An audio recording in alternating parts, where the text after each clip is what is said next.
আমি ও আমার সকল দাদারা চলে এসেছি মাঠের মধ্যে বড় একটা পুকুরে। সঙ্গে নিয়ে আসছে হাঁড়ি, কড়াই, ওভেন, কিন্তু কপালে স্বাদ দিল না একটুও। কীভাবে কপালে স্বাদ দিল না দেখতে হলে ভিডিওটি স্কিপ না করে সম্পূর্ণ দেখতে থাকুন। হ্যালো গাইজ, আমি আজ সকাল সকাল ঘুম থেকে উঠে ফ্রেশ হয়ে নিলাম। আজ হালকা ঠান্ডা, তাই কোটটা পরে বেরোনোর প্রস্তুত হলাম। আজ আমি বাইকে যাব, তার জন্য সঙ্গে হেলমেটটা নিতে একটুও ভুলিনি। আমাদের বাজারে একটা দাদা আমার জন্য ওয়েট করছে, তাই আমি ব্যস্তভাবেই একটু যাচ্ছি। এবারে আমার বাইকটা গ্যারেজে রেখে দাদার বাইকে উঠে বসলাম। এই দাদাটা আমার মতন হেলমেট পরেই আছে, কেন বাইকে উঠলে হেলমেট পরাটা মাস্ট। এবারে মিষ্টির দোকান থেকে মিষ্টির রসের ফানা কিনে নিলাম, কারণ এটা মাছ ধরতে গেলে মাছের খাবার হিসাবে লাগে। এবারে সকলে মামার বাড়িতে পৌঁছে গেলাম।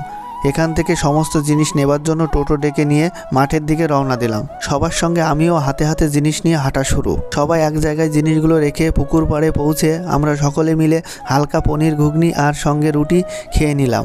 পনির ঘুগনি রান্নাটা খুবই ভালো হয়েছে। এই যে আমার পিছনে, এইটাই হচ্ছে আমাদের মাছ ধরার পুকুর। মাছ ধরার জন্য আমি ময়দাটা রেডি করছি।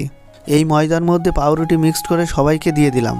পুকুরে চারধার দিয়ে সবাই মাছ ধরতে বসে গেছে মনোযোগ দিয়ে, কিন্তু দুঃখের বিষয় 2 ঘন্টা চেষ্টার পরেও মাছ আমরা একটাও পেলাম না। ওদের সকলের মনটা খুব খারাপ হয়ে গেল।